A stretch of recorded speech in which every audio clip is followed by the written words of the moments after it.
Hey, I wanted to share with you one of my favorite apps. This is Merlin by the Cornell Lab of Ornithology. There are a couple of ways to use it to identify birds and bird song. So I want to start with the first one, which is photo ID. So you basically choose that and then press on that camera icon. So I'm here at the pond. I'm going to take a picture of one of these delightful creatures, which everyone knows is a Canada goose. So let's take a picture. I've selected it. I need to zoom it until my bird fills the box.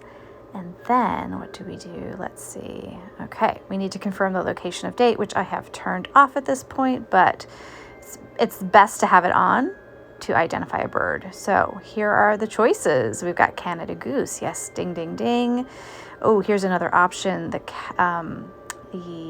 down. The cackling goose, which is rare for this area at this time.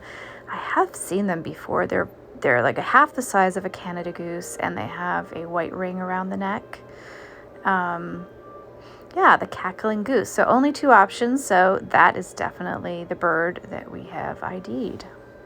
Now, I've used the camera feature for this, but you can also use something for your photo library and go through the same process. I want to show you one other thing today that you can use Merlin for. All right, this is going to be bird ID. So that's the top selection here. And this is for when you have seen a bird, but you don't know what it is.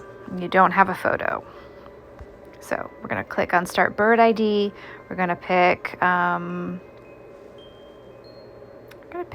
let's pick Chincoteague again. I'll say it's today's date. I'm pretty sure that would be doable. All right, I'm going to say that this bird was between, I could say sparrow-sized or smaller, between sparrow and robin, or between, I'm going to say between robin and crow. And you can see I've already selected this. I'm going to say it was blue and white, and that it was on a fence or a wire. This is basically your habitat question. Let's say on a fence or a wire. And then it'll create a list of possible birds for that place at that time. All right, here are the options. Okay. So the bird that I definitely saw was a belted kingfisher. These are one of my favorites, and I get them near me as well. Ah, they're so good. I mostly see the females. The females have that extra coloring that the males don't appear to. See that? There's a female. There's an immature one. Ooh, look how that differs from the female. Has the blue band up top and the sort of orange below, whereas the male does not have that orange. And the immature has sort of a browny blue orange up top. They're just so cool. Look at them catching a fish. I love to watch them fish. They dance above the water. So that was definitely my bird.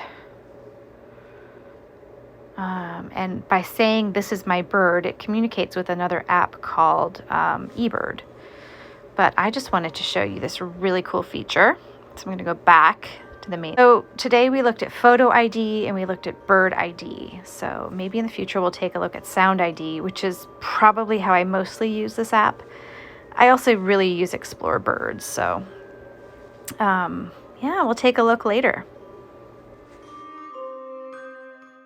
So if you want to find out more about the kingfisher, I'm going to take, you can go to Explore Birds and put in kingfisher. There's the belted kingfisher, and you've got your pictures here that we just looked at. However, down at the bottom, you have this description about how it hunts, just characteristics, habitat. Down here, if you check map, that's the sort of distribution in North America. I don't know if this particular one goes into South America, but definitely Central. So for my area, this is a year-round bird. Now, this is another feature I love. If you click on sounds,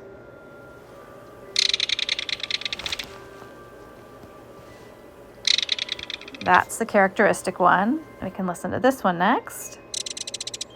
Slightly different.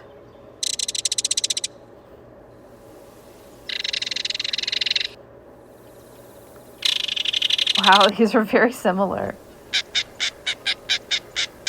I love that you have the spectrograph. Ooh, interesting. So you get a sampling of what a kingfisher might sound like.